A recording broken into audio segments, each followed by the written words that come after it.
ایک بڑی امت ہے، 1 ارب سے زیادہ کی تعداد میں امت محمد ہے اس وقت دنیا میں صلی اللہ علیہ وسلم، لیکن سوئے ہوئے ہیں۔ کس اعتبار سے سوئے ہوئے ہیں؟ دنیا کے اعتبار سے سوئے ہوئے نہیں ہیں۔ ہر شخص اپنی بہتری کے لیے کوشاں ہے، زور لگا رہا ہے، دن رات محنت کر رہا ہے۔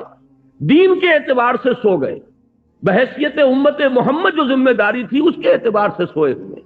تو جو جاگ جائیں وہ جاگیں، آپس میں مل جل کر اس بڑی امت میں ایک چھوٹی امت بنائے۔ وَلْتَكُمْ مِنْكُمْ أُمَّةٌ يَدْعُونَ إِلَى الْخَيْرِ، تم میں سے ایک امت تو ایسی لازماً ہونی چاہیے جو خیر کی طرف بلائے اور نیکی کا حکم دے اور بدی سے روکے۔ اور نوٹ کیجئے آخری ٹکڑا اس آیت کا، وَأُولَٰئِكَ هُمُ الْمُفْلِحُونَ، یہ جان لو کہ صرف وہی ہوں گے فلاح پانے والے، یہ سوئے ہوئے فلاح نہیں پائیں گے۔ جو جاگ جائیں گے اور جگائیں گے اور جو اپنے اس فرض منصبی کو ادا کریں گے، یدعون الی الخیر ویامرون بالمعروف وینہون عن المنکر، صرف وہ ہوں گے فلاح پانے والے۔ اولئک هم المفلحون۔ آپ صدق کے دل سے دعا کیجئے، اللہم ربنا اجعلنا منہم، اے اللہ ہمیں بھی ایسے لوگوں میں شامل ہونے کی توفیق عطا فرما۔ پہلا تمہیدی مضمون میرا ختم ہوا، ذہن میں ٹانکتے جائیے۔ خلاصہ کیا ہے؟ امت مسلمہ کی غرض تاسیس یا شہادت علی الناس کہیے یا امر بالمعروف اور نہی عن المنکر۔ اب دوسرا مضمون ہے، اس کے لیے ذرا یہ الٹ لیجئے آخری صفحے پر، چونکہ یہ 2 ورقہ ہے، اس پر میں نے ایک بڑی محنت کر کے قرآن مجید کے 9 مقامات منتخب کیے۔ ایک مضمون کو واضح کرنا مقصود ہے۔ وہ مضمون کیا ہے؟ پہلے اس بات کو سمجھیے۔ بدقسمتی سے ہمارے اس دور میں بہت سے انتہائی نیک لوگ، انتہائی نیک نیت لوگ، پھر یہ کہ دین کے لیے حرکت بھی کر رہے ہیں، جاتے ہیں، گھروں سے نکلتے ہیں، محنت کرتے ہیں، جد و جہد کرتے ہیں، لیکن ایک مغالطے میں مبتلا ہو گئے۔ وہ مغالطہ کیا ہے؟ کہ صرف نیکی کی تلقین کفایت کرتی ہے، نہی عن المنکر کی ضرورت نہیں۔ کسی برائی پر تنقید کا کوئی فائدہ نہیں، بھلائی کی تلقین کرو، جب بھلائی پھیلے گی خود بخود جو بدی ہے وہ رفع ہو جائے گی۔ بعض اعتبارات سے بات بڑی وزنی بات ہوتی ہے۔ تم روشنی پھیلاؤ، تاریکی خود بخود کافور ہو جائے گی۔ بھلائی کا پرچار کرو، بھلائی کو پھیلاؤ، بدی جو ہے خود بخود جو ہے وہ ملیا میٹ ہو جائے گی۔ لیکن یہ بہت بڑا مغالطہ ہے اور دینی اعتبار سے بہت بڑی غلط فہمی ہے، جس میں بہت سے نیک نیت حضرات، ان کی نیت سے پر کوئی شک نہیں، پھر ان کا جو مجاہدانہ کردار ہے، اس کے لیے جو محنتیں کرتے ہیں، وہ سب بھی مسلم ہے۔ لیکن میں یہ چاہتا ہوں آج آپ قرآن مجید کے 9 مقامات کے حوالے سے اس بات کو سمجھ لیں کہ یہ امر بالمعروف اور نہی عن المنکر باہم لازم و ملزوم، میں نے جو اس کا عنوان قائم کیا ذیلی، باہم لازم و ملزوم، ایک گاڑی کے 2 پہیے یا ایک ہی تصویر کے 2 رخ۔ ایک پہیے پر تو گاڑی گھوم جاتی ہے، 2 پہیوں پر گاڑی آگے بڑھتی ہے۔ ایک گاڑی کے 2 پہیے، اسی طریقے سے ایک تصویر کے 2 رخ، باہم لازم و ملزوم۔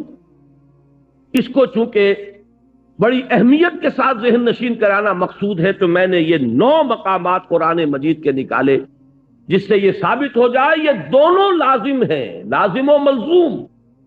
اور ایک بات میں عرض کر دوں انتہائی ادب کے ساتھ کہ واقعہ یہ ہے کہ اگر میں یہ کہوں کہ قرآن مجید تو یہ 2 چیزیں بیان کر رہا ہے، لیکن اصل میں تو ایک ہی چیز ضروری ہے، تو معلوم یہ ہوا کہ میں نے قرآن پر طعن کیا ہے، اللہ کے کلام پر گویا کہ میں ایک یہ نقص نکال رہا ہوں کہ شاید یہ صرف شاعری ہو رہی ہے، لفاظی ہو رہی ہے۔ قرآن ہر جگہ دونوں اصطلاحات کو لا رہا ہے۔ دیکھیے چونکہ وقت کم ہے، اب ذرا ایک ایک کر کے ان آیات کو پڑھیے۔ میں نے الحمدللہ شروع کیا اس اعتبار سے کہ شان باری تعالی سورۃ النحل کی آیت نمبر 90 میں بیان ہوئی، اور یہ آیت تو آپ میں سے ہر شخص کو یاد ہوگی، اس لیے کہ ہر خطبہ جمعہ میں آپ یہ آیت سنتے ہیں۔ خطبہ ثانیہ جب ہوتا ہے، جس کے بعد کھڑے ہو جاتے ہیں نماز کے لیے، تو یہ آیت جو ہے اس پر خطبہ ختم ہوتا ہے۔ ان اللہ یأمر بالعدل والاحسان وایتاء ذی القربى وَيَنْهَى عَنِ الْفَحْشَاءِ وَالْمُنْكَرِ وَالْبَغْيِ يَعِظُكُمْ لَعَلَّكُمْ تَذَكَّرُونَ۔ بڑی خوبصورت آیت ہے۔ اللہ تعالیٰ نے ایسا کمال توازن پیدا کیا ہے، حکم بھی دیا 3 باتوں کا اور روکا بھی 3 باتوں سے۔ عجیب توازن ہے، ذرا غور کیجئے اس کے حسن توازن ہی میں سارا حسن ہوتا ہے۔ 2 چیزیں ہیں، اگر آپ نے توازن ڈسٹرب کر دیا اس میں حسن باقی نہیں رہے گا۔ ان اللہ یامر بالعدل والاحسان وایتاء ذی القربی، اللہ حکم دیتا ہے عدل کا، احسان کا اور قرابت داروں کا حق ادا کرنے کا۔ میں چونکہ اس وقت درس نہیں دے رہا ہوں ان آیات کا، مقصود صرف یہ ہے کہ آپ کے پیش نظر رہے کہ امر اور نہی یہ دونوں ساتھ ساتھ، اور اس میں یہاں توازن اللہ نے اس درجے کیا ہے کہ 3 ہی چیزیں مقابل میں لایا۔ وَيَنْهَى عَنِ الْفَحْشَاءِ وَالْمُنْكَرِ وَالْبَغْيِ يَعِظُكُمْ لَعَلَّكُمْ تَذَكَّرُونَ۔ اللہ بھی نیکیوں کا حکم دیتا ہے تو بدیوں سے روکتا بھی، ورنہ اگر وہ فلسفہ درست ہوتا کہ محض نیکی کی تلقین سے بدی خود بخود کافور ہو جائے گی تو بدی کی نشاندہی کر کے اس سے روکنے کی اضافی طور پر ضرورت نہیں تھی۔ آگے چلیے، نمبر 2، تقاضائے فطرت و حکمت۔ یہاں میں نے سورہ لقمان کی آیت لی ہے۔ حضرت لقمان کے بارے میں آپ حضرات کے علم میں ہوگا، نہ وہ نبی تھے نہ کسی نبی کے امتی تھے، سلیم العقل سلیم الفطرت انسان، حکیم اور دانا انسان۔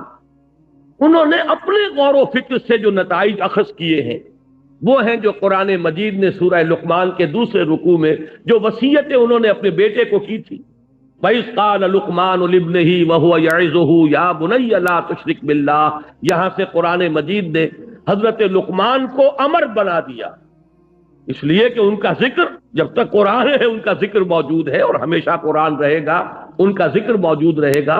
یہ شان ہے اللہ نے اپنے اس بندے کی جو بڑھائی ہے کہ قرآن مجید میں اس طریقے سے تعین کے ساتھ یا تو رسولوں کا نام آتا ہے یا یہ کہ صحابہ میں سے حضرت زید کا ذکر خاص طور پر صحابہ جو ہے اس اعتبار سے کیا کرتے تھے کس قدر خوش قسمت ہے اس کا نام قرآن میں آیا۔ فلما قضى زید وطرها، تو یہ وطرہ منہا زید وطرہ یہ سورہ احزاب میں آیا تو لوگ نش کرتے تھے، زید تمہارا نام قرآن میں آیا ہے۔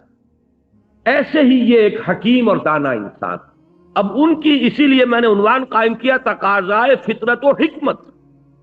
فطرت اور حکمت کا تقاضا یہ ہے، اب ان کی یہ آیت نوٹ کیجئے جو قرآن مجید میں ان کی بات نقل فرمائی گئی، یا بنی اقم الصلاۃ وامر بالمعروف وانہی عن المنکر واصبر علی ما اصابک ان ذلک من عزم الامور۔ اے میرے بچے، نماز قائم رکھ، نیکی کا حکم دے، بدی سے روک، اور پھر صبر تو تجھ پر بیتے۔ دیکھیے بڑی پیاری بات، نیکی کی تلقین پر کبھی آپ کو ریزنٹمنٹ نہیں ہوگی، لوگ سن لیں گے مانے یا نہ مانے، بھائی بھلا کام کیا کرو، نیک کام کیا کرو، بھائی نماز پڑھا کرو، بھائی روزہ رکھا کرو، کوئی آپ کو پلٹ کر گالی نہیں دے گا۔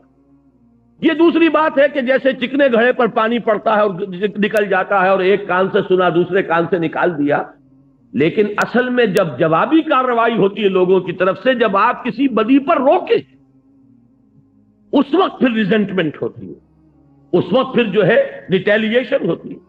چھوٹے سے بچے کو کہہ کر دیکھیے کہ بیٹے یہ کھیلنے کی جگہ نہیں ہے، یہ کرکٹ کا میدان نہیں ہے، یہ سڑک ہے، کسی کا سر پھوڑ دو گے، کسی کی گاڑی کا شیشہ توڑ دو گے، لیکن ذرا کہہ کے دیکھیے پھر آپ کا وہاں سے اپنی عزت کو سالم لے کر واپس چلا جانا آسان نہیں ہوگا۔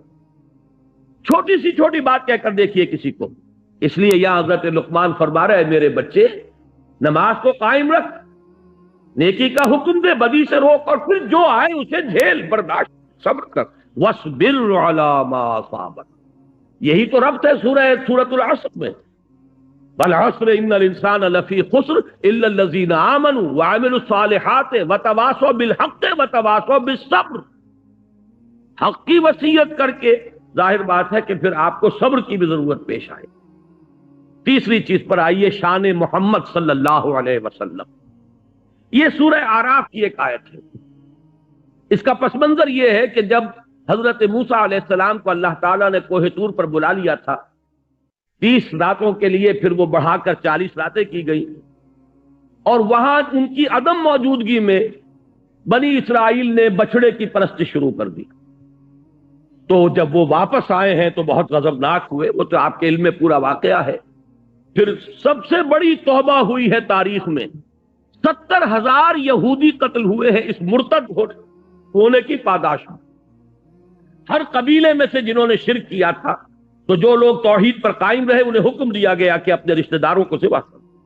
مرتد کی سزا اسلام میں قتل ہے۔ انہوں نے اسلام لانے کے بعد، نبی کے ساتھی ہونے کے بعد، اور گائے کی پرستش کی ہے۔ یہ سارا جو ہے، جس کو آج کی اصطلاح میں آپ پرج بھی کہہ سکتے ہیں، بہت بڑا پرج ہوا یہ اپنی اس پارٹی کا۔ اس کے بعد کوہ طور پر وہ 70 سرکردہ لوگوں کو لے کر حاضر ہوئے، دعا کی پروردگار ہم سے خطا ہو گئی ہے، معاف فرما دے اور ہمارے لیے رحمت کا فیصلہ فرما دے۔ اس کا جواب دیا گیا کہ ایک تو میری رحمت عام ہے، وہ تو ہر شے کے ساتھ، رحمتی وسعت کل شے۔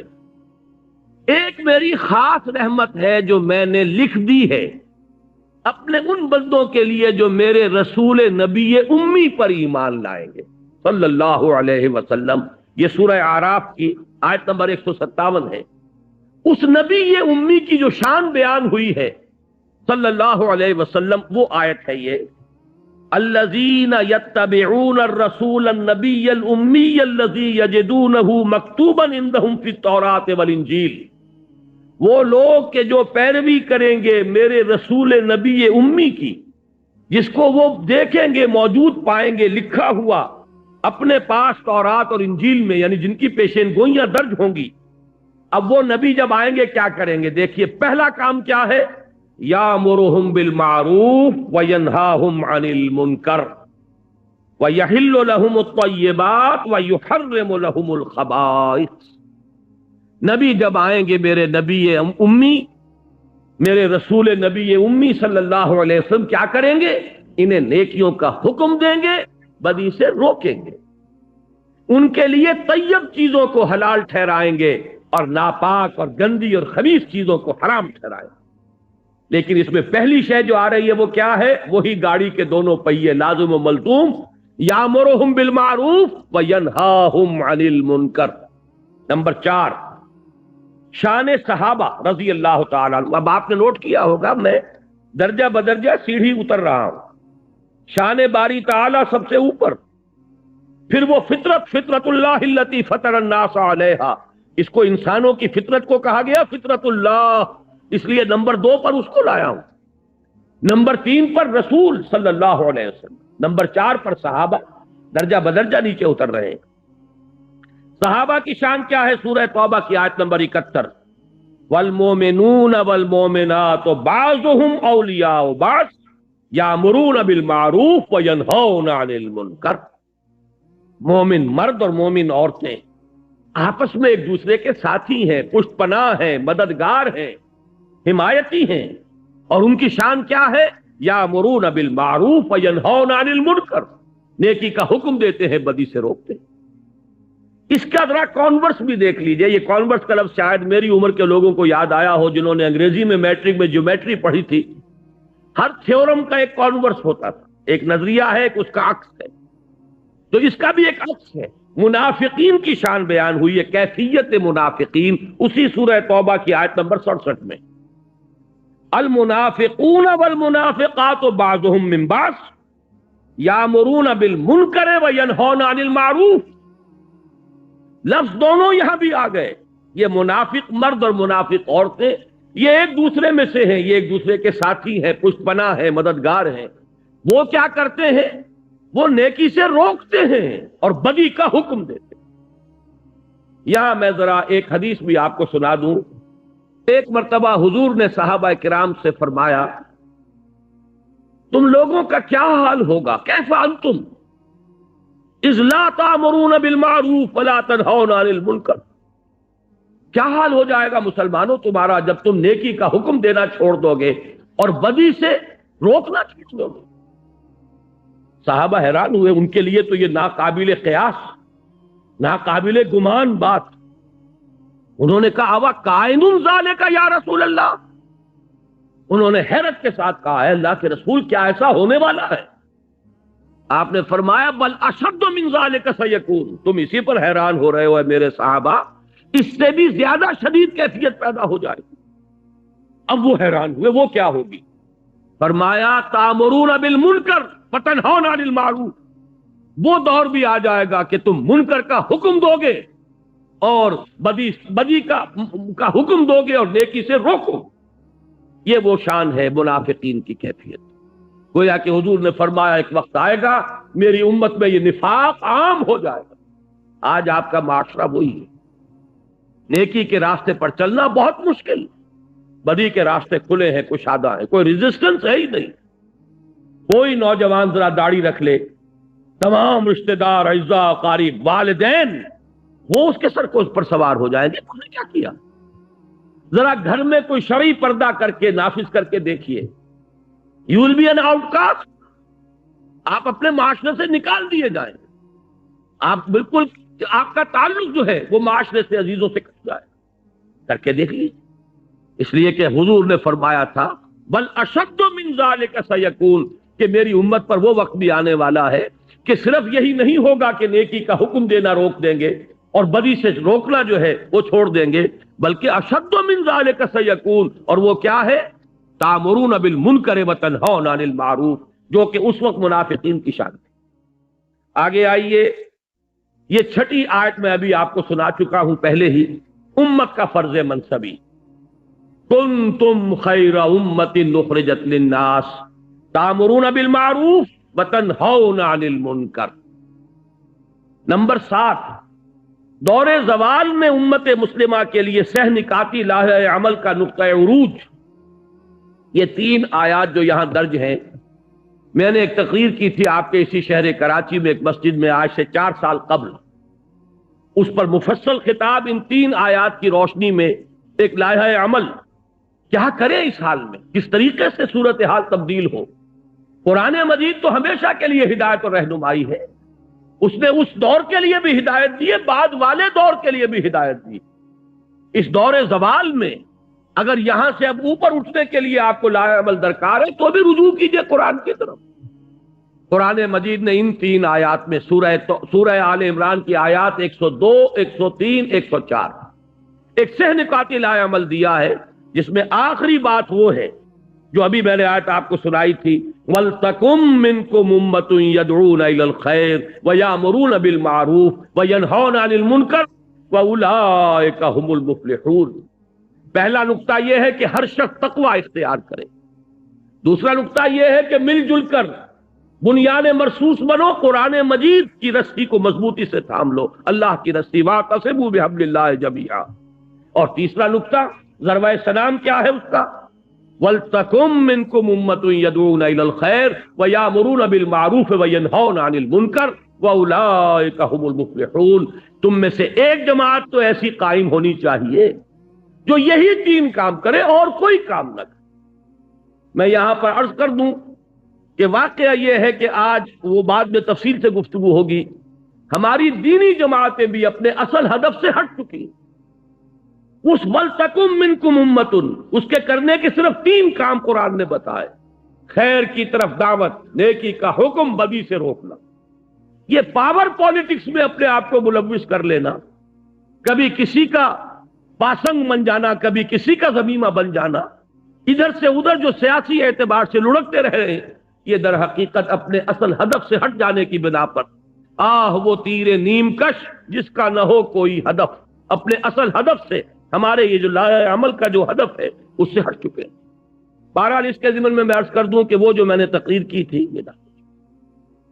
وہ بھائی جمیل الرحمان صاحب، اللہ تعالیٰ انہیں صحت بھی دے اور عمر بھی دے، انہوں نے میری کتنی ہی تقریریں ہیں، بڑا مشقت طلب کام ہے یہ ٹیپ سے اتارنا، اور یہ کر رہے ہیں، کم سے کم میں سمجھتا ہوں کہ 15 برس ہو گئے ہیں انہیں یہ کام کرتے ہوئے۔ میری بہت سی تقریریں ایسی ہیں جو انہی کے ذریعے سے وہ کتابی شکل میں آئی ہیں۔ اسی کراچی میں نے ایک تقریر کی تھی، اسی آیت کے حوالے سے جو ابھی سورہ اعراف کی ہم نے پڑھی ہے، اس میں اہل ایمان کے بارے میں فرمایا کہ وہ لوگ کیا کریں گے، فالذین آمنوا بہ وعزروہ ونصروہ واتبعوا النور الذی انزل معہ اولئک هم المفلحون۔ ہمارے اس رسول نبی امی کو جو لوگ ان پر ایمان لائیں گے، ان کی تعظیم کریں گے، ان کی مدد کریں گے اور جو نور ان کے ساتھ نازل کیا جائے گا اس کا اتباع کریں گے، وہی فلاح پانے والے ہوں گے۔ وہ تقریر بھی انہوں نے اتاری تھی اور وہ چھپ چکی ہے، کتنے ایڈیشن اس کے۔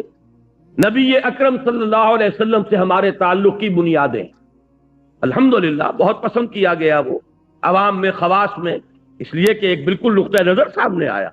یہ وہ مختلف نقطہ نظر کہ آیا صرف درود پڑھ دینے سے حق ادا ہو گیا، یا یہ کہ عید میلاد منا لینے سے حق ادا ہو گیا حضور کا صلی اللہ علیہ وسلم، یا جلوس نکال دینے سے حق ادا ہو گیا، یا کوئی اور ذمہ داریاں ہیں ہماری نبی اکرم صلی اللہ علیہ وسلم کے بارے میں۔ اسی طرح اس تقریر کو بھی انہوں نے اتارا تھا، اور اب وہ بھی کتاب کی شکل میں شائع ہو رہی ہے۔ لیکن تازہ میثاق جو میں خاص طور پر حکم دے کر آیا تھا کہ اس کو جلدی سے شائع کیا جائے، اور بائی ایئر کارگو میں نے منگوایا ہے، آج اس کے نسخے باہر موجود ہیں۔ یہ کوئی 64 صفحے کا کتابچہ ہے جو اس میثاق کے اندر پورا کا پورا آ گیا ہے۔ لہذا میں آج اس موضوع پر گفتگو نہیں کر رہا۔ یہ جو سہ نکاتی لائے عمل ہے، آپ میں سے ہر شخص کوشش کرے کہ اس کو میثاق کے شمارے کو لے کر جائے، اور آج ہی رات اسے پڑھ لے، انشاءاللہ وہ محسوس کرے گا کہ یہ ایک ایسی شے ہے جسے بڑے پیمانے پر مسلمانوں کے اندر عام کرنے کی ضرورت ہے۔ قرآن نے ہمیں لاہ عمل دیا ہے، اب کدھر بھٹک رہے ہیں؟ جیسے حضور صلی اللہ علیہ وسلم، مجھے غزوہ حنین کا وہ وقت یاد آ رہا ہے جب صحابہ، چونکہ بوچھاڑ ہوئی تھی تیروں کی، بڑی سخت بوچھاڑ، جب حضور اور مسلمانوں کا لشکر جب جا رہے تھے تو ایک تنگ درے میں، پہاڑی کے درے میں سے گزر رہے تھے، اور پہاڑی کے دونوں طرف جو ہے پہاڑوں پر اس درے کے وہ کفار پہلے سے بیٹھے ہوئے تھے، اور انہوں نے جو پھر بوچھاڑ کی ہے تیروں کی تو بھگدڑ مچ گئی۔ اس وقت حضور صلی اللہ علیہ وسلم نے ایک آواز بلند کی، الیہ یا عباد اللہ، الیہ یا عباد اللہ کے بندوں کدھر جا رہے ہیں؟ آؤ میری طرف۔ میں یہ عرض کر رہا ہوں، قرآن آج پکار رہا ہے، الیہ یا عباد اللہ، آؤ میری طرف، میرے پاس پروگرام ہے، میرے پاس لائحہ عمل ہے، میرے پاس ہدایت ہے، لیکن تم نے مجھے اپنا امام بنایا ہی نہیں۔ یہی وجہ ہے کہ میں نے اس کتابچے کا انتساب لکھا ہے، یہ جو شروع میں ہوتا ہے، ان باہمت لوگوں کے نام جو قرآن حکیم کو واقعتاً اپنا امام بنانے کا عزم کر لیں۔ یہ کتابچہ ان کی خدمت میں پیش ہے کہ اگر وہ چاہتے ہیں کہ قرآن کو امام بنائیں تو قرآن یہ راستہ سہ نکاتی راستہ ہے جو دکھا رہا ہے۔ وہ اس میثاق کے شمارے میں اور مضامین نہیں ہے، اس میں صرف ایک چھوٹا سا مضمون اور ہے۔ پورا کتاب اسی کتابچے پر یہ میثاق کا شمارہ جو ہے وہ مشتمل ہے۔ وہ میں پھر عرض کر رہا ہوں کہ لے کر جائیے، یوں سمجھیے کہ میرے آج کے درس کا یہ تتمہ ہے، تکملہ ہے۔ اب آ جائیے اس موضوع کی طرف۔ ہم نے 7 مقامات دیکھ لیے کہ جہاں امر بالمعروف اور نہی عن المنکر لازم و ملزوم ہے۔ 8واں یہ سورہ حج کی آیت نمبر 41 ہے، اصحاب اقتدار کا فرض عین، الذین ان مکناہم فی الارض اقاموا الصلاۃ وآتوا الزکاۃ وامروا بالمعروف ونہوا عن المنکر وَلِلَّهِ عَاقِبَةُ الْأُمُورِ۔ وہ لوگ کہ جنہیں اگر ہم اختیار اور اقتدار اور تمکن فی الارض، حکومت عطا فرما دیں، تو وہ کیا کریں گے؟ نماز قائم کریں گے، زکوٰۃ کا نظام قائم کریں گے، نیکیوں کا حکم دیں گے، بدی سے روکیں گے۔ وہی امر بالمعروف اور نہی عن المنکر، گاڑی کے دونوں پہیے۔ آخری مقام وہ ہے جو آج آپ نے آیات ابھی سنی عزیزم اسد الرحمان صاحب سے، یہ ہے سرفروش اور جانباز اہل ایمان کے اوصاف کا ذروہ سنام۔ یہ آیات کاش کے پورا کا پورا درس ان 2 آیتوں پر ہوتا۔ اس کا آغاز ہوا ان اللہ اشتری من المؤمنین انفسهم واموالهم بان لهم الجنہ۔ اللہ نے تو اہل ایمان سے ان کی جانیں اور مال خرید لیے ہیں جنت کے عوض۔ جنت چاہیے تو جان اور مال میرے حوالے کر دو۔ جو بھی باشعور صاحب ایمان ہے وہ گویا کہ اللہ کے ساتھ ایک بیع و شرا کر چکا، اپنی جان اور مال اللہ کے ہاتھ فروخت کر چکا۔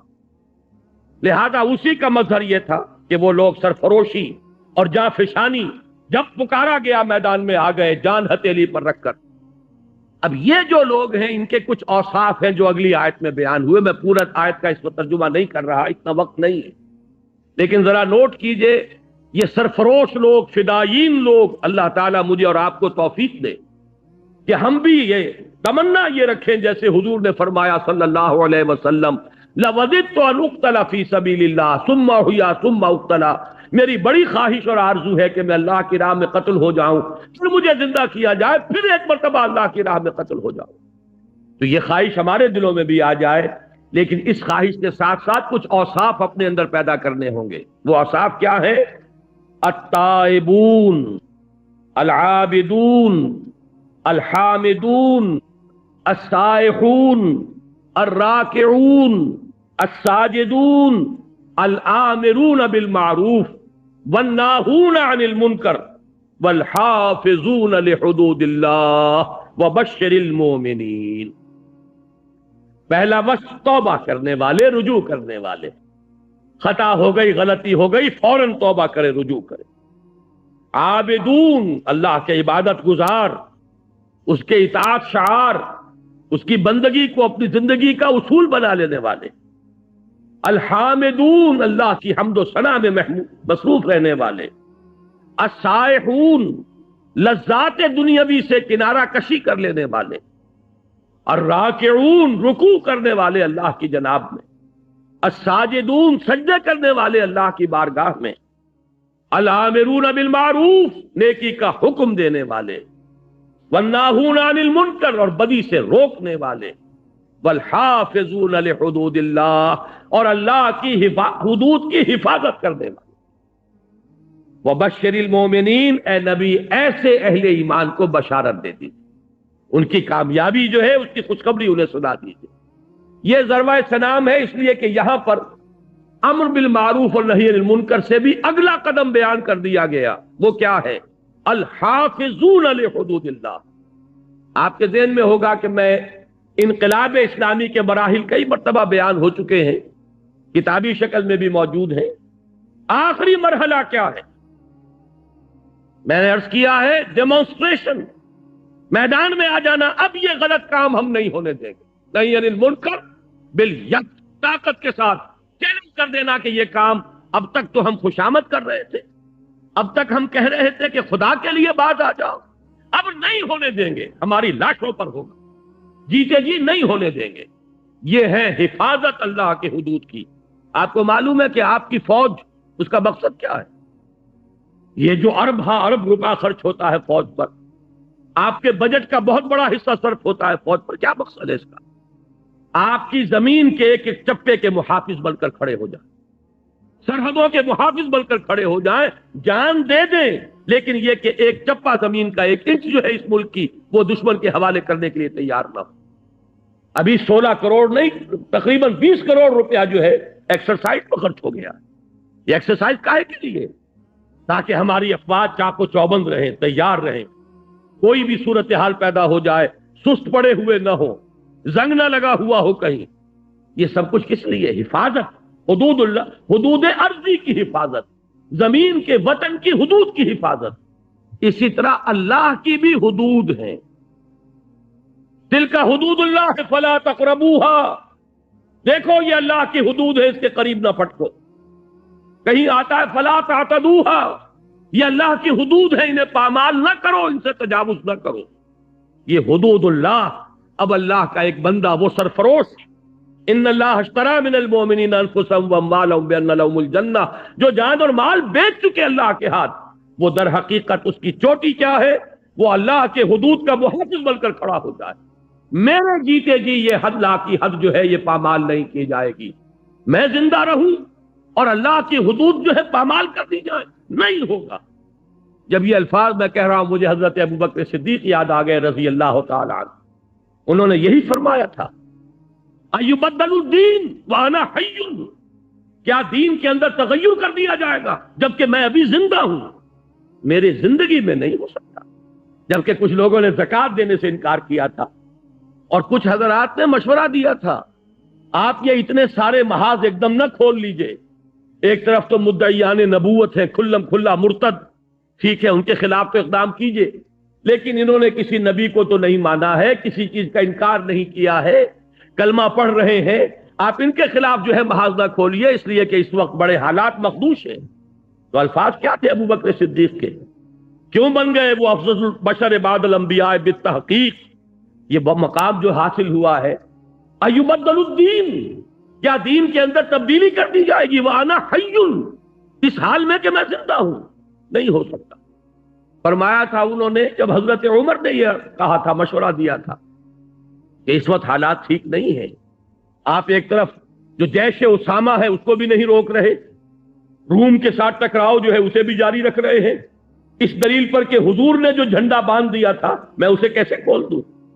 حضور نے لشکر تیار کر دیا تھا، ابھی جائے گا تو کیا کریں گے؟ یہاں پہ کون محافظ ہوں گے؟ تو انہوں نے فرمایا تھا کہ اگر کوئی محافظ نہ ہو، اگر درندے آ کر ابو بکر کو نوچیں تب بھی یہ کام ہو کر رہے گا، اس لیے کہ نبی صلی اللہ، میں اللہ کے رسول کا خلیفہ ہوں، ان کے جو کام ہے، ان کے مشن کی تکمیل میرا مقصد زندگی، یہ ہے حفاظت حدود اللہ۔ تو یہ جو یہاں 9 اوصاف بیان ہوئے ہیں، اللہ تعالی ہمیں ان میں سے ایک ایک وصف اپنے اندر جذب کرنے کی توفیق عطا فرمائے۔ التائبون العابدون الحامدون السائحون الراکعون الساجدون الآمرون بالمعروف والناہون عن المنکر والحافظون لحدود اللہ۔ پھر کوالیفائی کرتا ہے آدمی، یہاں پہنچتا ہے، اب کوالیفائی کرتا ہے اس بشارت کے لیے، وَبَشِّرِ الْمُؤْمِنِينَ، اے نبی ایسے اہل ایمان کو بشارت دے دی جنہوں نے اپنی جانیں اور مال اللہ کے ہاتھ فروخت کر دیے، اور اس فروخت کرنے کے بعد ان کی زندگی کا، ان کے کردار کا، ان کے شب و روز کا نقشہ یہ ہے۔ بہرحال اگرچہ اس میں کئی دوسرے مضامین بھی ضمنی طور پر آ گئے، لیکن میرے اس بیان کا مقصد کیا تھا؟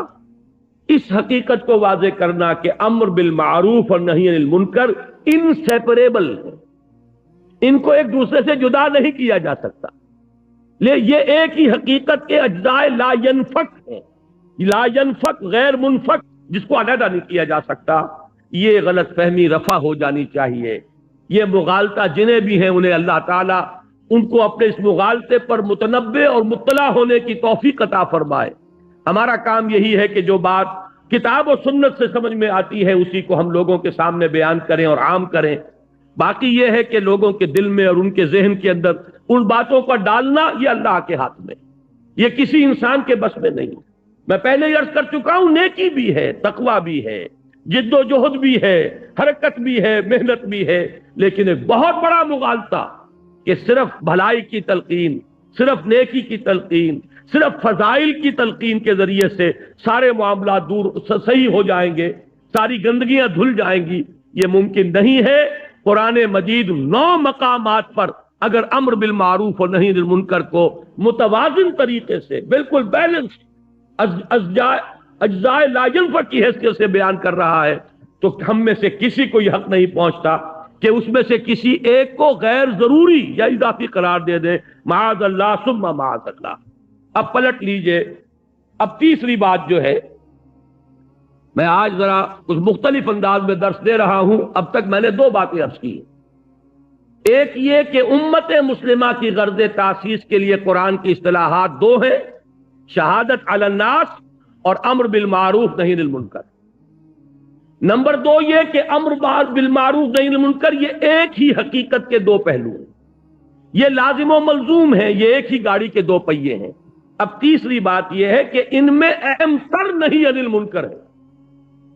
اگر علیحدہ غور کرنا ہے، اور خاص طور پر علماء اور صوفیاء اور احبار اور رہبان ان کے کرنے کا اصل کام یہی ہے، یہ میں چاہتا ہوں کہ اچھی طریقے سے آپ سمجھ لیں، اس لیے کہ عنوان میں نے نوٹ کرایا تھا، علماء و صلحاء کے کرنے کا اصل کام اور عذاب الہی سے نجات کی واحد راہ۔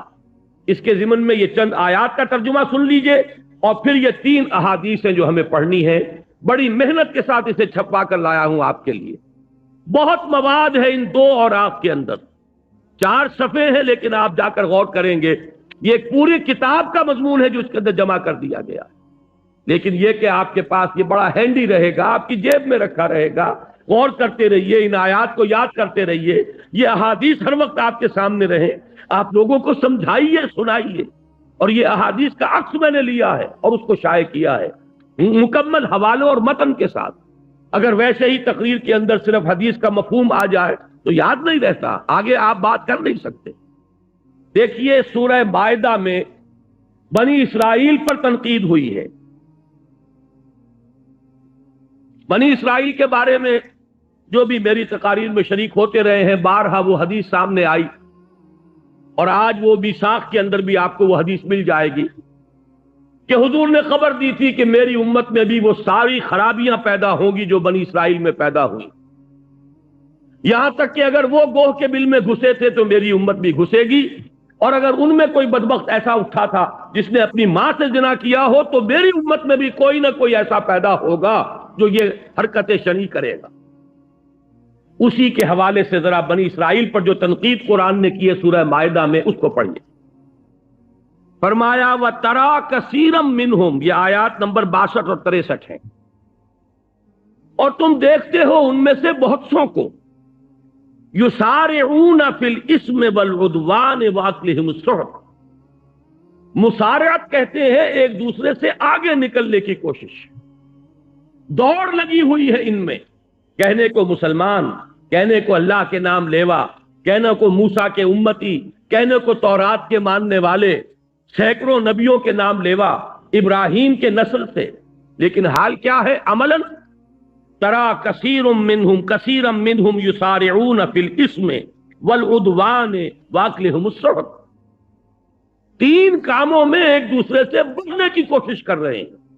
وہ کیا ہے؟ اسم، گناہ کا کام، حق تلفی کا کام، لوگوں کے حقوق ضبط کرنے اور سلب کرنے کا کام، والعدوان اور زیادتی اور ظلم، تعدی، واکلہم السحت اور حرام خوری کے اندر سود خوری ہو رہی ہے، حرام خوری ہو رہی ہے، جوا ہو رہا ہے۔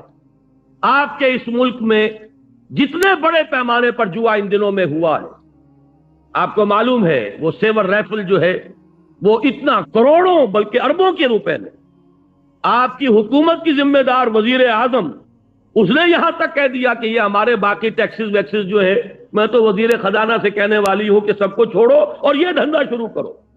اس میں جو رقم آتی ہے وہ تو کسی اور کام میں ہم نے دیکھی نہیں۔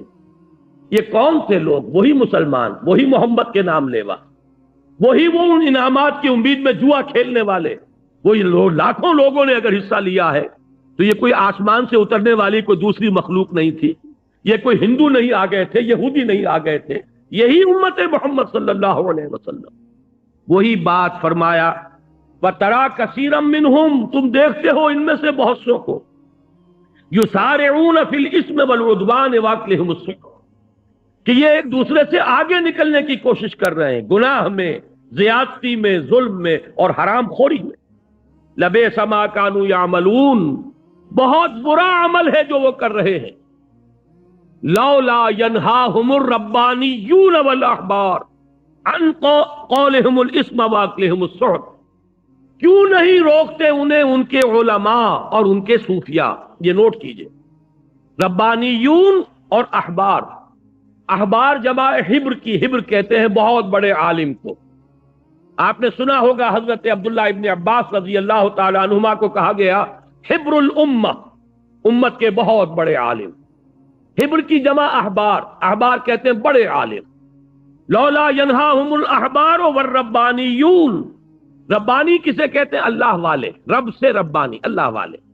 یہ فقراء، صوفیاء، صلحاء، یہ ظاہر بات ہے جیسے ہماری امت میں ہے، سابقہ امت میں بھی تھے، علماء بھی تھے، صوفیاء بھی تھے، درویش لوگ بھی ہوتے تھے، بڑے بڑے عالم اور فقیہ بھی ہوتے تھے۔ تو فرمایا ان کے کرنے کا کام تو یہ تھا۔ وہ کیا کام کر رہے ہیں؟ انہوں نے اپنے فرض منصبی کو ترک دیا ہے۔ وہ لوگوں کو روکتے نہیں، روکے کیسے؟ حرام خوری سے روکیں گے، لوگ ان کی طرف رجوع نہیں کریں گے، دوسری کی طرف کر لیں گے۔ میں آپ کو واقعہ بتا رہا ہوں، یہ کوئی کہانی نہیں ہے۔ ایک صاحب تعین کے ساتھ انہوں نے مجھ سے کہا کہ میں اب آپ کے آئندہ آپ کے ہاں جمعہ میں نہیں آؤں گا۔ میں نے کہا کیوں؟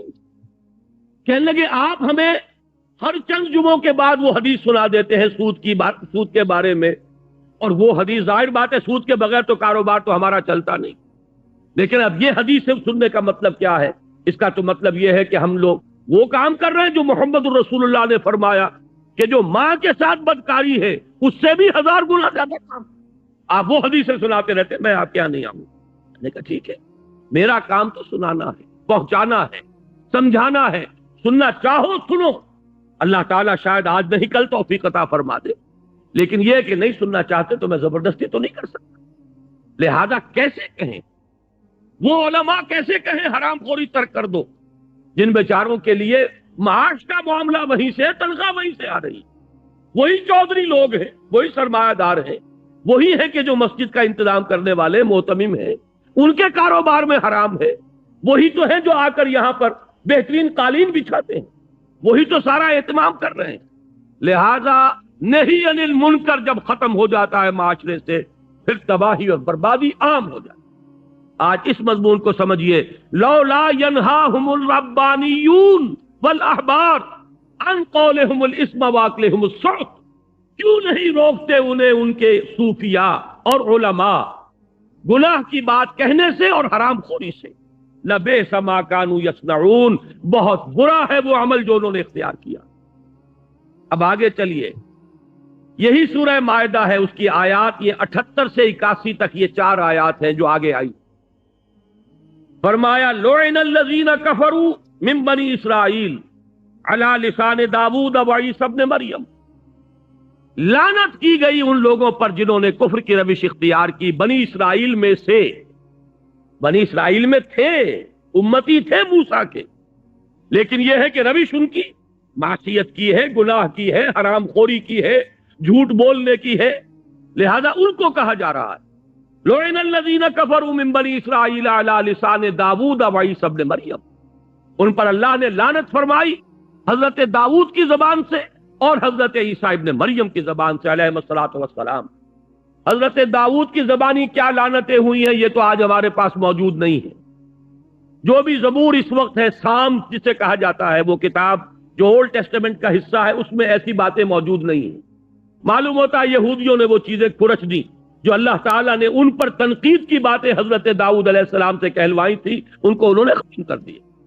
لیکن اللہ کا بڑا شکر ہے اناجیل میں اب بھی موجود ہے، خاص طور پر حضرت مسیح علیہ السلام نے علماء یہود پر جو تنقیدیں کی ہیں، سانپ کے سپولیوں سے تعبیر کیا، تم سانپ کے سپولیوں کے مانند، تمہارا حال یہ ہے کہ تم نے اپنے اوپر تقوی کا لبادہ اوڑھا ہوا ہے، اندر سے تمہارا کردار انتہائی گھناؤنا ہے۔ بڑی پیاری بات کہی انہوں نے، تمہارا حال ان قبروں سے مشابہ ہے جو اوپر سے سفیدی کی گئی ہے، بڑی خوشنما نظر آ رہی ہیں، لیکن ان کے اندر گلی سڑی ہڈیوں کے سوا کچھ نہیں۔ یہ حضرت مسیح علیہ السلام کے الفاظ جو علماء یہود کو مخاطب کر کے کہے گے۔ یہ بھی انہی کی بہترین ضرب المثل ہے جو آج ہمارے ہاں عام طور پر ادب میں استعمال ہوتی ہے کہ تم مچھر چھانتے ہو اور سموچے اونٹ نکل جاتے ہو۔ چھوٹی چھوٹی باتوں پر جھگڑے ہو رہے ہیں، لیکن بڑے بڑے گناہ جو ہے وہ ان کی طرف توجہ ہی نہیں۔ سود خوری پر کوئی نہیں روکے گا، لیکن رفع یدین پر، آمین بالجہر پر، تراویح کی تعداد پر بڑے بڑے پوسٹر بھی چھپیں گے اور بڑے چیلنج بھی ہوں گے اور مناظرے بھی ہوں گے اور لمبی چوڑی بحثیں بھی ہوں گی، پوری پوری کانفرنسیں ہوں گی، حالانکہ ان کی کیا اہمیت ہے دین کے اندر؟ سود ہے، سٹا ہے، جوا ہے، ہو رہا ہے، کسی کو کچھ کہنے کی توفیق نہیں۔ یہ ہے اصل میں وہ بات جو فرمایا لعن الذین کفروا من بنی اسرائیل علی لسان داؤد و عیسی ابن مریم ذلک بما عصوا وکانوا یعتدون۔ یہ اس لیے ہوا، یہ لعنت ان پر اس لیے کی گئی کہ انہوں نے نافرمانی کی روش اختیار کی اور حدود الہی سے تجاوز کی روش اختیار کی۔ اب اگلا لفظ آیا ہے اصل میں جس کے لیے یہ میں بیان کر رہا ہوں، کانوا لا یتناہون عن منکر فعلوہ۔ ان کا اصل جرم یہ تھا، ایک دوسرے کو شدت کے ساتھ منع نہیں کرتے تھے برائیوں پر۔ نوٹ کیجئے، تناہی باب تفاعل ہے، باب تفاعل ہی سے لفظ تواسی ہے، وتواصوا بالحق وتواصوا بالصبر۔ باب تفاعل کا خاصہ ہے کسی شے میں شدت، تاکید، مبالغہ اور آپس میں کوئی کام کرنا۔ تو تناہی کے معنی ہوگا پوری تاکید کے ساتھ، پوری شدت کے ساتھ آپس میں ایک دوسرے کو گناہوں پہ روکنا، ٹوکنا۔ کانوا لا یتناہون عن منکر فعلوہ، وہ آپس میں ایک دوسرے کو روکتے نہیں تھے منکر سے جو وہ کرتے تھے۔ لبئس ما کانوا یفعلون، یہ جو بات ہے اس کے لیے ایک حدیث میں آپ کو ابھی سناؤں گا، اس کو نوٹ کر لیجئے کہ ان کا اصل جرم، دیکھیے قرآن مجید جب یہ کہہ رہا ہے ان پر لعنت کی گئی، تو ظاہر بات ہے چارج شیٹ بھی تو ہونا چاہیے، کس بات پر لعنت کی گئی؟ کیا برائی تھی؟ تو جس جرم پر یہ لعنت کی گئی ہے وہ کیا ہے؟ کانوا لا یتناہون عن منکر فعلوہ، وہ روکتے نہیں تھے ایک دوسرے کو پوری تاکید کے ساتھ ان منکرات سے کہ جو آپس میں کر رہے تھے۔ لبئس ما کانوا یفعلون، اور تم دیکھتے ہو بہت ہی برا ہے وہ عمل جو وہ کر رہے ہیں۔ میں چاہتا ہوں کہ اس پر ذرا ورق الٹ لیجئے، اب یہ حدیث سن لیجئے تاکہ قرآن مجید کی تفسیر حدیث رسول کی روشنی میں سامنے آ جائے۔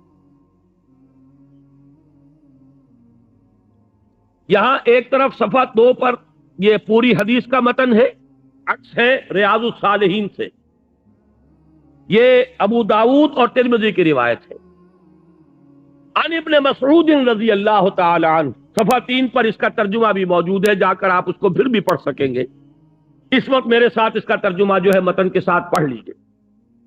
عن ابن مسعود رضی اللہ عنہ، حضرت عبداللہ ابن مسعود سے روایت ہے، قال رسول اللہ صلی اللہ علیہ وسلم، کہ حضور صلی اللہ علیہ وسلم نے فرمایا، ان اول ما دخل النقص علی بنی اسرائیل، بنی اسرائیل میں سب سے پہلے جو نقص پیدا ہوا وہ یہ تھا۔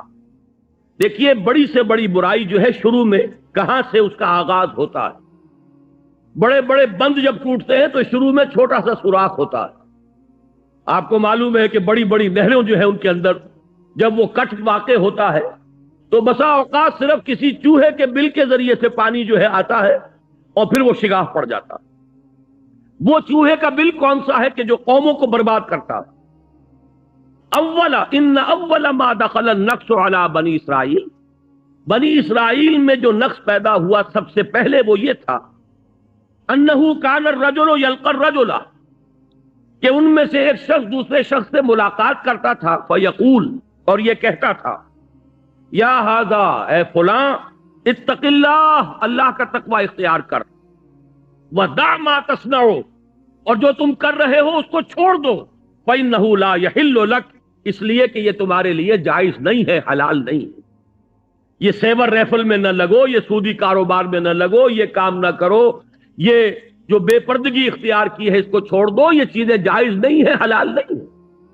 یہاں تک تو بات صحیح ہے کہ ایک برائی کے اوپر اس نے روکا ٹوکا، اس کے لیے جو نہی عن المنکر ہے فریضہ اس کا سر انجام دیا، لیکن اب آگے پڑھیے، ثم یلقاہ من الغد، پھر اس کی ملاقات اسی شخص سے دوبارہ ہوتی تھی دوسرے دن، وہو علی حالہ، اور وہ شخص جو تھا جو حرام خوری میں مبتلا تھا وہ اپنے اسی سابق حال پر ابھی قائم ہے، اس نے توبہ نہیں کی، اس نے رجوع نہیں کیا، اس نے اس منکر کو ترک نہیں کیا، اس نے حرام خوری جو ہے وہ نہیں چھوڑی۔ فلا یمنعہ ذلک ان یکون اکیلہ وشریبہ وقعیدہ، لیکن اس کے باوجود وہ شخص، وہ ناصح، وہ بدی سے روکنے والا، اس کے ساتھ بیٹھ کر کھاتا بھی تھا، پیتا بھی تھا، اس کا ہم نشین بنتا تھا، مصاحبت کرتا تھا، خوش گپیاں کرتا تھا، مقاطعہ نہیں کرتا تھا، بائیک آؤٹ نہیں کرتا تھا۔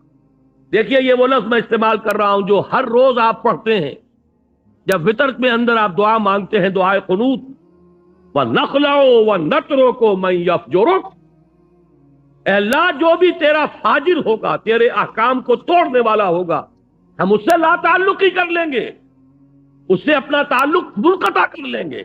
نخلعو، یہ خلا کا لفظ ہے، خلا جو بیوی کرتی ہے شوہر سے جب طلاق لیتی ہے، خلا کہتے ہیں آپ اسے۔ نخلعو، ہم ان سے تعلق توڑ لیں گے، وَنَتْرُكُ، ترک کر دیں گے ان کو، مَن يَفْجُرُكَ، جو تیرے فسق اور فجور کے اندر مبتلا ہے، جو تیرے احکام کو توڑنے والے۔ لیکن حضور نے فرمایا کہ بس یہاں سے نقص پیدا ہوا، کہا بھی کہ یہ کام غلط ہے، چھوڑ دو، یہ حرام ہے، باز آ جاؤ، لیکن وہ باز نہیں آئے، پھر بھی ان کے ساتھ ہم پہ آلہ ہم نے والا، فلا یمنعہ ذالک ان یکون اکیلہ وشریبہ وقعیدہ، عقل کے معنی کھانا، اکیل کھانا کھانے والا، شریب شراب، یہ شربت یہ پینے کے لیے آتا، شرب یشرب، اسی طریقے سے قعید قعدہ بیٹھنا، جسے ہم کہتے ہیں ہم جلیس، بیٹھنے والے مل کر۔ فلما فعلوا ذلک، جب انہوں نے یہ روش اختیار کی، ضرب اللہ قلوب بعضهم ببعض، تو اللہ تعالیٰ نے ان کے دلوں کو آپس میں مشابہ کر دیا، وہی رنگ چڑھ گیا ان پر بھی، وہ غیرت و حمیت دینی ختم ہو گئی، وہ احساس کند ہوتا چلا گیا۔ خربوزے کو دیکھ کر خربوزہ رنگ پکڑتا ہے، جب تک کہ مقاطعہ نہ ہو، سوشل بائیکاٹ نہ ہو، جب تک کہ قطع تعلق نہ ہو، آپ بھی نہیں بچ سکیں گے۔ وہ رنگ آپ پر چڑھ جائے گا، آپ کے دل کے اوپر بھی وہی اثرات ہو جائیں گے۔ اس کے بعد حضور نے یہی آیات پڑھی، لعن الذین کفروا من بنی اسرائیل علی لسان داؤد وعیسی ابن مریم ذالک بما عصوا وکانوا یعتدون کانوا لا یتناہون عن منکر فعلوہ لبئس ما کانوا یفعلون ترى كثيرا منهم يتولون الذين كفروا لبئس ما قدمت لهم انفسهم الى قوله فاسقون۔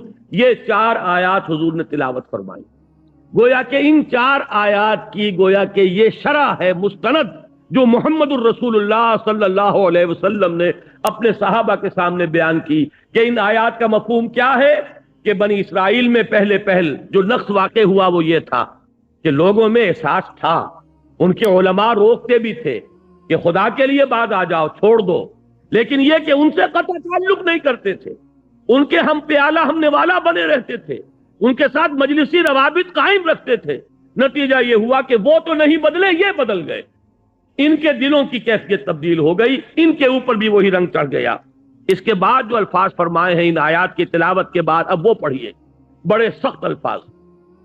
ثم قال، ان آیات کو تلاوت فرمانے کے بعد حضور نے ارشاد فرمایا، کلا، ہرگز نہیں، واللہ لتامرن بالمعروف، خدا کی قسم تمہیں لازماً نیکی کا حکم دینا ہوگا، ولتنہون عن المنکر، اور تمہیں لازماً بدی سے روکنا ہوگا، ولتاخذن علی ید الظالم، اور تمہیں لازماً ظالم کے ہاتھ کو پکڑ لینا ہوگا قوت کے ساتھ، ولتاترنہ علی الحق اطرا، اور تمہیں لازماً انہیں حق کی طرف موڑنا ہوگا جبرن، وَلَتَقْصُرُنَّهُ عَلَى الْحَقِّ قَصْرًا، اور انہیں حق کے اوپر جمانا ہوگا، روکنا ہوگا طاقت کے ساتھ، أَوْ لَيَضْرِبَنَّ اللَّهُ بِقُلُوبِ بَعْضِكُمْ عَلَى بَعْضٍ، یا پھر اللہ تمہارے بھی دل ایک دوسرے کے مشابہ کر دے گا۔ اگر یہ طرز عمل تم نہیں کرو گے، یہ ذمہ داریاں ادا نہیں کرو گے، تو اللہ تمہارے دلوں کو بھی آپس میں مشابہ کر دے گا۔ ثُمَّ لَيَلْعَنَنَّكُمْ كَمَا لَعَنَهُمْ، پھر اللہ تعالیٰ تم پر بھی لعنت فرمائے گا جیسے ان پر لعنت فرمائی۔ یہ ہے صورتحال جس سے آج ہم دو چار۔ اس میں یہ 2 آیتوں کا مفہوم تو کھل کر اس حدیث میں آ گیا، ابھی پڑھ لیجئے آگے بھی۔ رواہ ابو داود رحمہ اللہ و ترمذی رحمہ اللہ، اس حدیث کو حضرت عبداللہ ابن مسعود سے روایت کیا ہے امام ابو داود نے بھی اور امام ترمذی نے بھی۔ وقال حدیث حسن، اور حضرت امام ترمذی فرماتے ہیں یہ حدیث حسن ہے، مستند ہے۔ ہذا لفظ ابی داؤد، اس حدیث کی جو یہ روایت ہم نے ابھی پڑھی ہے یہ ابو داؤد میں ہے۔ واللفظ ترمذی، اور ترمذی کی روایت کے الفاظ یہ ہیں جو اب آگے آ رہے ہیں۔ اس سے یہ معلوم ہو جائے گا کہ اس معاملے میں اہمیت جو ہے، اہم تر جو ہے وہ علماء ہیں۔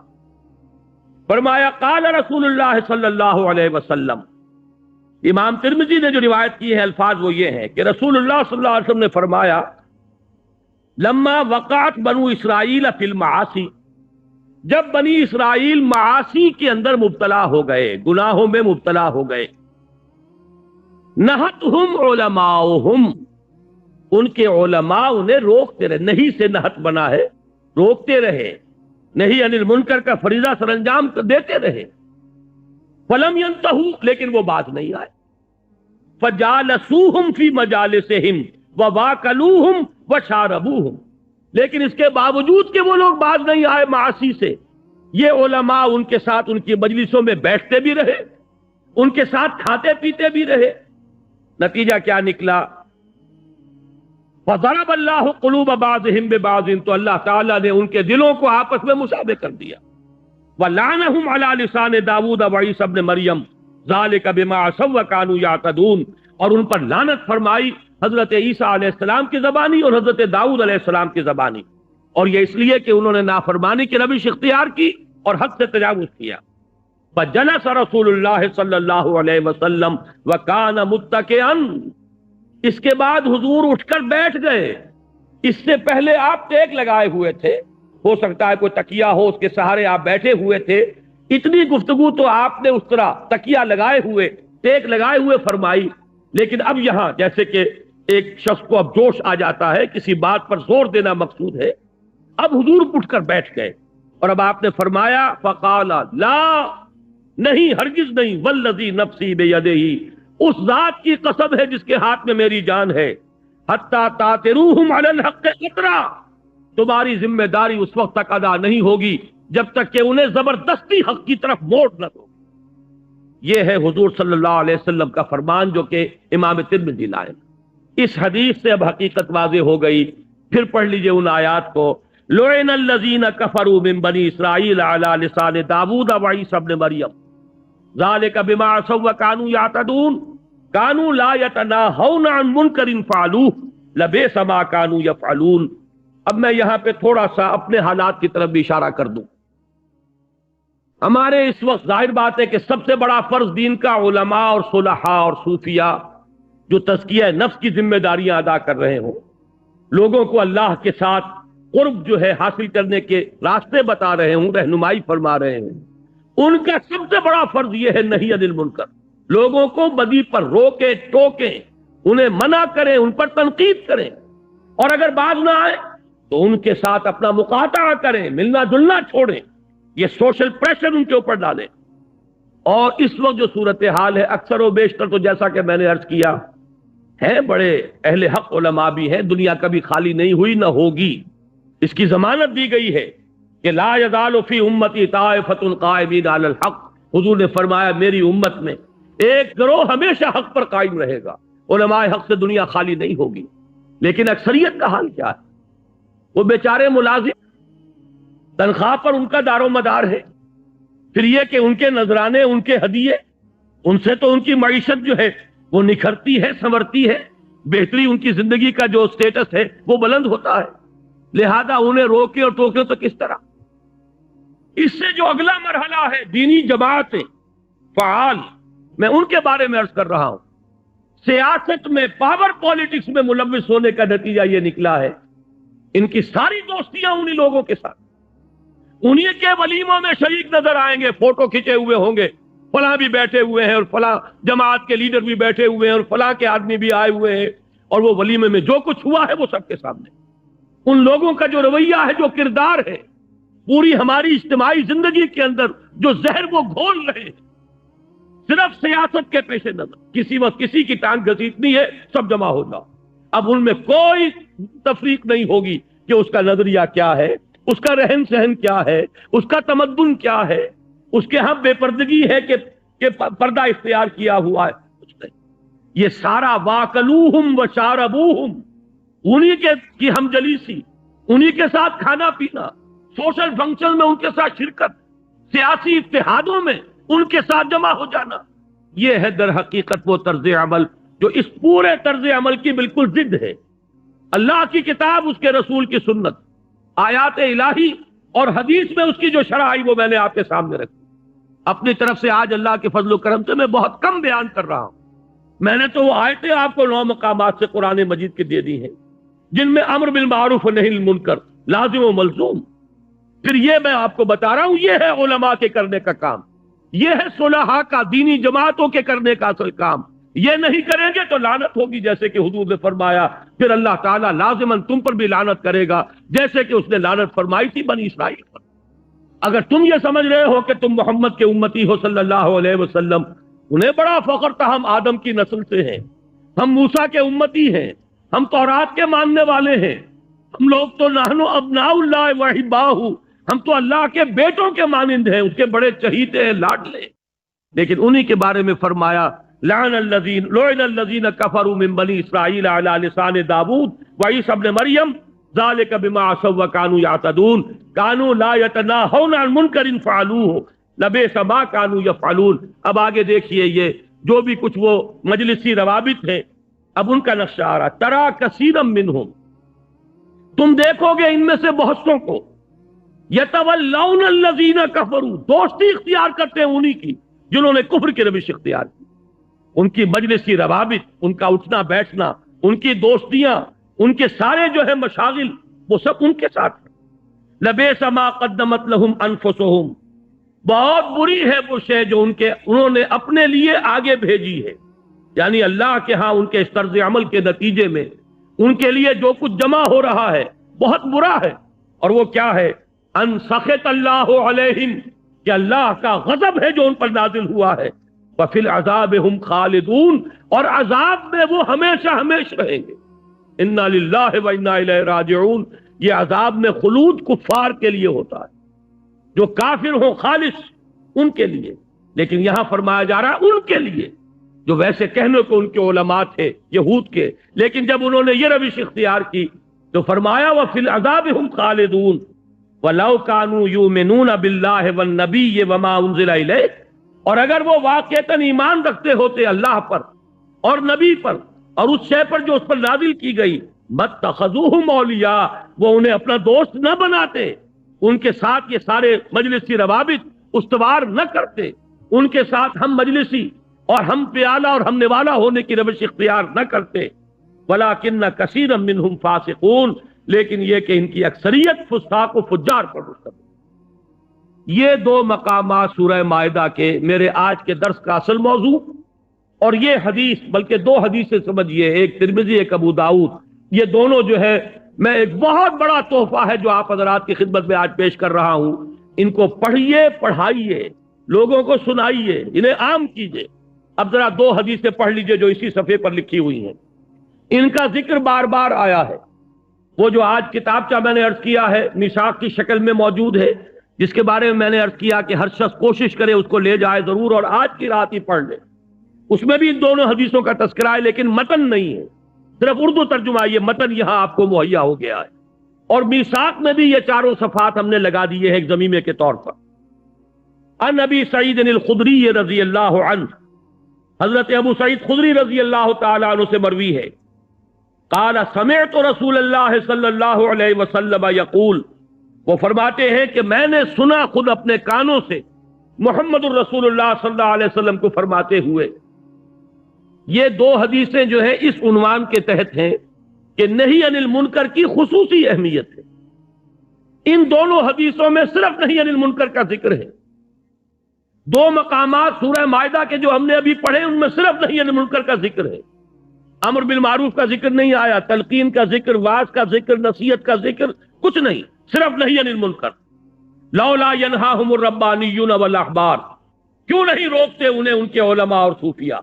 اور کانوا لا یتناہون عن منکر فعلوہ، وہ نہیں روکتے تھے ایک دوسرے کو منکر سے جو وہ کر رہے تھے. دونوں آیتیں، دونوں مقامات بھی اسی پر تھی اور یہ دونوں حدیث اسی پر تھی. فرمایا حضور نے من رأى منکم منکرا، جو کوئی بھی تم میں سے کسی منکر کو دیکھے فلیغیرہ بیدہ، اس کا فرض ہے کہ اسے اپنے ہاتھ سے طاقت سے روکے، بدلے. فإن لم یستطع، اگر اس کی طاقت نہ رکھتا ہو، استطاعت نہ رکھتا ہو، فبلسانہ، اپنی زبان سے روکے. اس کو ذرا اچھی طرح نوٹ کر لیجئے، یہ دو درجے ہیں. نہی عن المنکر باللسان، نہی عن المنکر بالید. زبان سے روکنا، خدا کے لیے باز آ جاؤ، چھوڑ دو. زبان میں قلم بھی آ جائے گا، آپ کتابیں شائع کریں، رسالے شائع کریں. آج وہ زبان کے لیے بہت بڑا ذریعہ جو ہے وہ کیسٹ ہے، ویڈیو کیسٹ ہیں. آپ تقریروں کو عام کر سکتے ہیں، گفتگو عام کر سکتے ہیں. ایک ہی مقرر کی تقریر آج میں یہاں کر رہا ہوں، کل ہو سکتا ہے اس کا کیسٹ لے کر آپ کوئی ساتھ ہمارے کوئی ساتھی دوست ہیں وہ امریکہ پہنچ جائیں گے، ہمیں پتہ نہیں ہوگا اور یہ کیسٹ پھیل رہا ہوگا. لاکھوں کی تعداد میں اس وقت کیسٹ، اللہ کا فضل ہے. میں نے ابھی حال ہی میں حکمت قرآن کا جو 2 مہینے کا شمارہ شائع کیا، جنوری فروری سن 90 کا، اس میں اس دعوت رجوع القرآن کی ایک تاریخ پوری بیان کر دی. وہ بھی میں آپ سے آج خاص طور پر عرض کروں گا جنہیں بھی ہمارے اس کام سے کوئی عملی دلچسپی ہے. اگر تو صرف سننے کی حد تک کوئی آپ نے عادت بنا لی ہے تو بات دوسری ہے.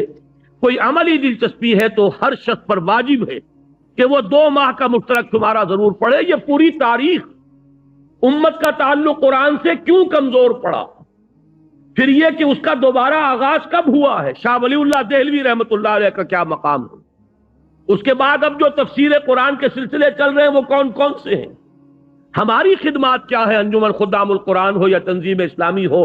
یہ ساری ایک داستان جو ہے آپ کو مل جائے گی. اور اس وقت اس کو ذہن میرا منتقل اس کی طرف اس لیے ہوا کہ میں نے اس میں لکھا ہے کہ میں مطمئن ہوں میرے بعد ساتھی تو شاید 20 برس 22 برس کہہ رہے ہیں، مجھے اب 25 برس پورے ہو گئے ہیں۔ سن 65 میں اسی شہر کراچی سے منتقل ہو کر لاہور گیا تھا اپنی بات کو وہاں پر اپنے کام کو شروع کرنے کے لیے۔ اب 1990 آ گیا، پورے 25 برس، ربع صدی میری بیت چکی ہے اللہ کے فضل و کرم سے کہ قرآن مجید کا پڑھنا پڑھانا سیکھنا سکھانا یہی میرا اصل مشغلہ ہے۔ 6 سال اس میں سے ایسے ہیں کہ 7 مطلب بھی چل رہا تھا، پریکٹس بھی تھی، 65 سے 71 تک۔ فروری 71 میں نے طے کیا ہے حرم میں بیٹھ کر کہ اب ہمہ وقت اسی کام کے لیے رہوں گا۔ میں نے مطلب بند کیا، پریکٹس چھوڑی، اور اس وقت کے بعد سے میں کہہ سکتا ہوں میرا کوئی لمحہ بھی فکر معاش میں بسر نہیں ہوا۔ میں نے اپنی ساری توانائی یا قوت اسی کام میں لگائی، اور آج مجھے بڑا اطمینان ہے۔ میرے یہ دروس آپ یہ نہ سمجھیے کہ اس وقت کوئی اگر 700 800 1000 آدمی بیٹھے سن رہے ہیں تو میری بات وہیں تک پہنچ رہی ہے۔ مجھ پر تو حقیقت منکشف ہوئی ہے۔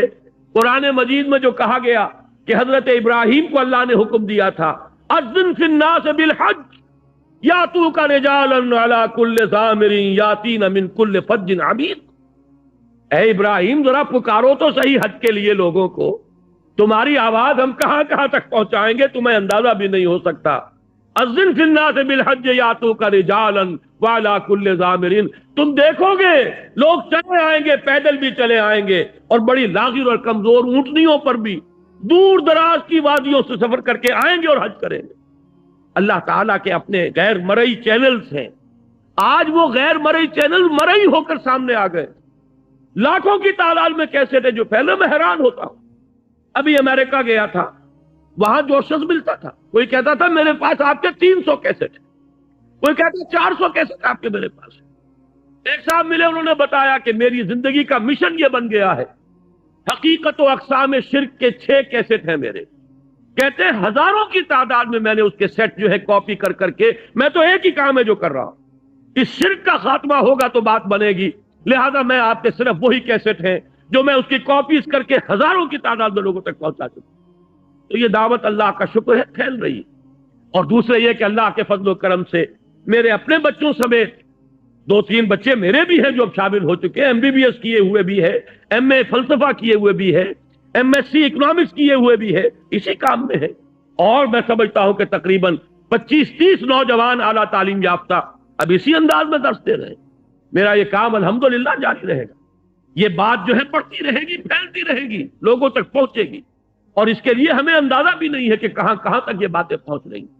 میں نے ابھی اس پرچے میں لکھا، حیدرآباد دکن میں گیا تھا اکتوبر کے اواخر میں، وہاں ایک دن میری تقریر ہوئی، اسی کے کیسٹ رات بھر انہوں نے تیار کیے، اگلے دن جب تقریر ہوئی 700 کیسٹ تیار کر سکے تھے، 700 کے 700 فروخت ہو گئے۔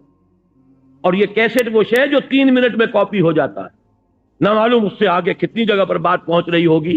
اور رات بھی ہمارے ایک ساتھی نے بتایا، وہاں سیرت النبی کے جلسے میں جو میں نے تقریر کی تھی، وہ تقریر تو تھی تقریباً 1.5 گھنٹے کی، لیکن 15 منٹ کی وہ تقریر، وہ 1.5 لاکھ 2.25 لاکھ کا مجمع تھا، اس میں 15 منٹ کی تقریر دوردرشن جو ان کا ٹیلی ویژن ہے پورے انڈیا میں، پورے نیٹ ورک پر 15 منٹ کی تقریر میری جو ہے وہ سنائی گئی ہے بھارت کے اندر۔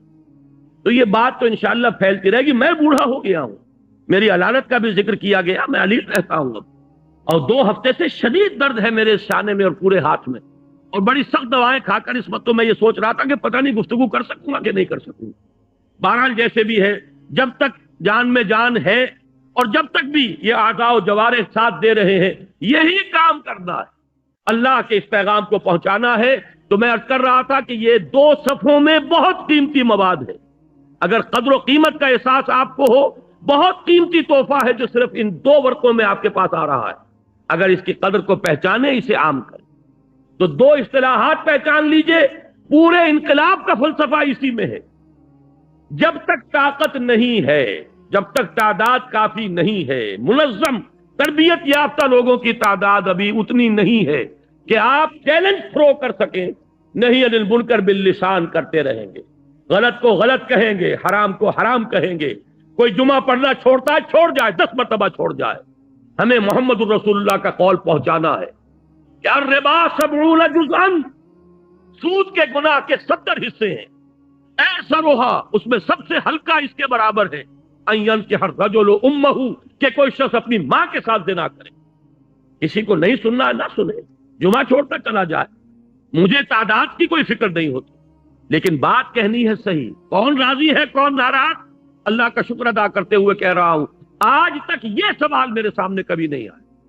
میں نے ہر بات کے کہنے سے پہلے یہ ضرور سوچا ہے کہ آیا میرا اللہ اس پر راضی ہوگا یا ناراض، یا یہ سوچا ہے میرا ضمیر مجھے اس کی اجازت دیتا ہے یا نہیں. اس کے سوا تیسری بات کبھی سامنے نہیں. کوئی راضی ہوتا ہو اور ناراض ہوتا ہو اس کی کوئی پرواہ نہیں. میں نے وہ بات ہر دور میں کہی ہے اور وہی کہہ رہا ہوں.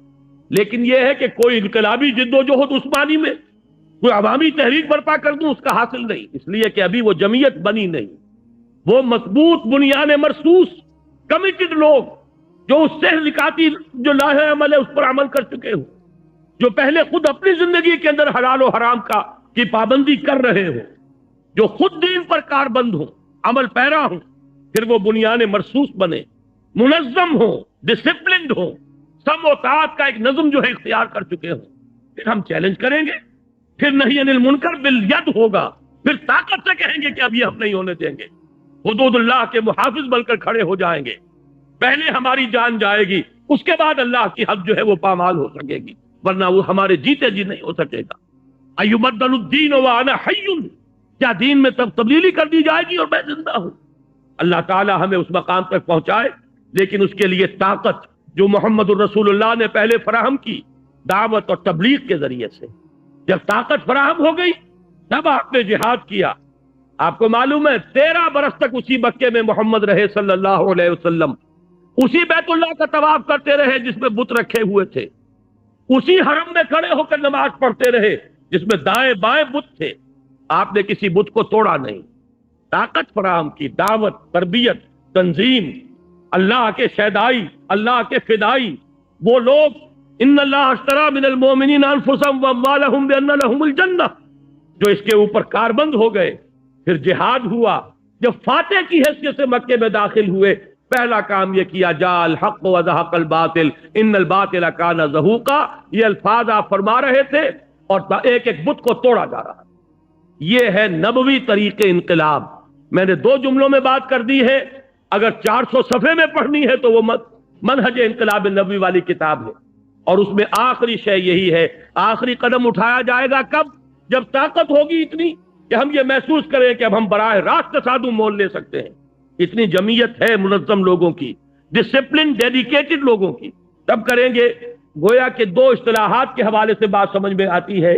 نہی عن المنکر باللسان، دعوت، تبلیغ، قلم، کیسٹ، ویڈیو کیسٹ، رسالے، کتابیں، اخبارات، جو بھی آپ کر سکتے ہو، زبان کا استعمال، قلم کا استعمال، میڈیا کا استعمال، اس کے ذریعے سے نہی عن المنکر باللسان.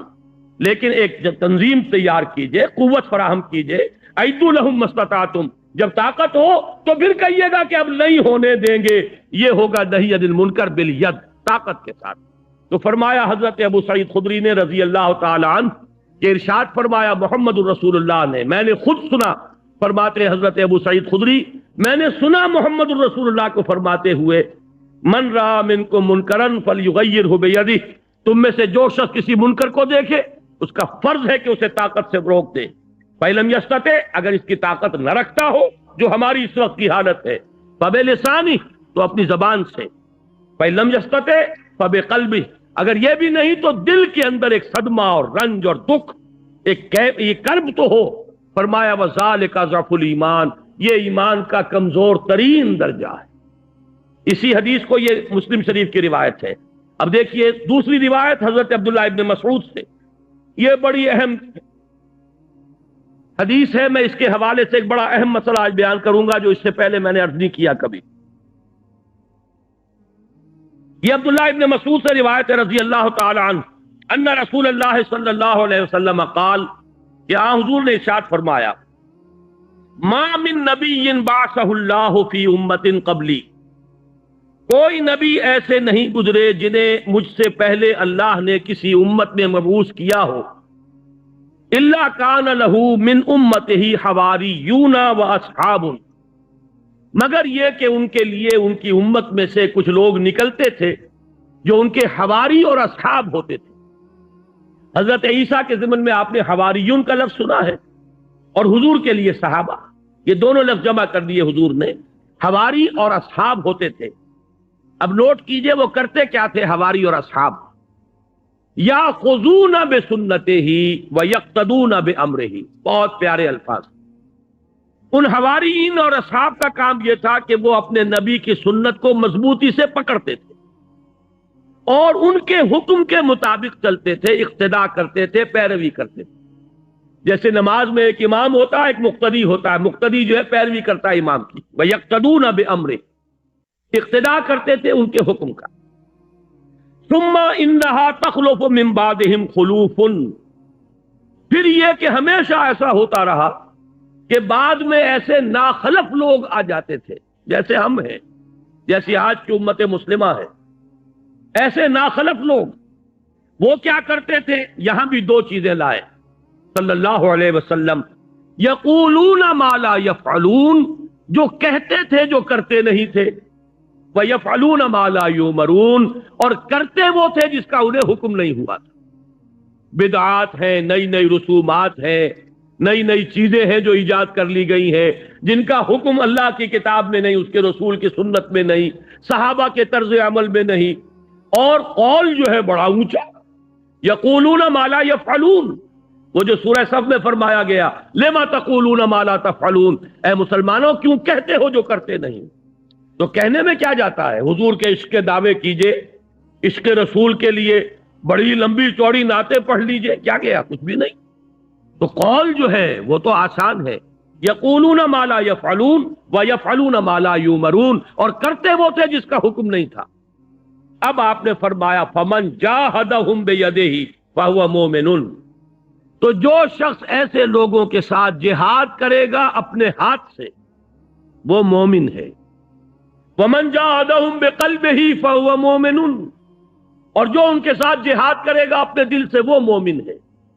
ومن جاہدہم بلسانہ فہو مومن، اور جو ان کے ساتھ جہاد کرے گا اپنی زبان سے وہ مومن ہے۔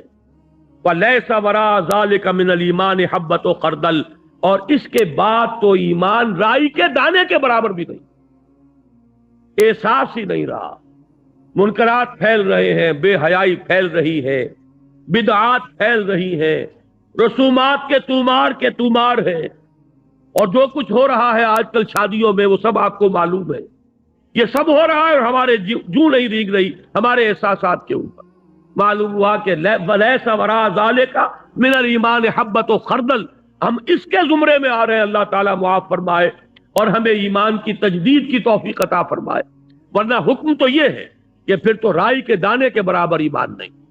اب یہاں اس حدیث کی روح سے جو ایک اہم مسئلہ میں آپ کو بتانا چاہتا ہوں وہ یہ ہے، بدقسمتی سے عام طور پر سنی مسلمانوں میں ایک خیال عام ہو گیا ہے، اور وہ خیال یہ ہے کہ اصحاب اقتدار، بادشاہ، وہ کتنے بھی فاسق ہوں، فاجر ہوں، کچھ بھی کریں، ظالم ہوں، ان کے خلاف بغاوت نہیں ہو سکتی جب تک کہ وہ آپ کو کفر کا حکم نہ دے۔ اصل میں بعض روایات ہیں محمد الرسول اللہ صلی اللہ علیہ وسلم کی، بعض احادیث جو اس مضمون کی ہے کہ جب تک کفر بواح کا حکم نہ دیا جائے بغاوت نہیں ہو سکتی۔ ان احادیث کی وجہ سے بہت سے لوگوں کا یہ خیال ہوا، اور عام طور پر اہل سنت میں یہ خیال عام ہو گیا ہے۔ میں اسی کا نتیجہ دیکھ رہا ہوں، میرے لیے آج کل یہ مسئلہ بڑا ایک گہرے غور و فکر کا موجب ہو گیا ہے۔ کیا وجہ ہے؟ شیعہ سنیوں کے مقابلے میں پوری دنیا میں اگر تعداد دیکھیں 1/100 نہیں، لیکن اس صدی میں اگر انقلاب برپا کیا تو شیعوں نے بادشاہت کا تختہ الٹا، جو بھی نظام انہوں نے قائم کیا اپنی فقہ کے مطابق نظام قائم کر لیا۔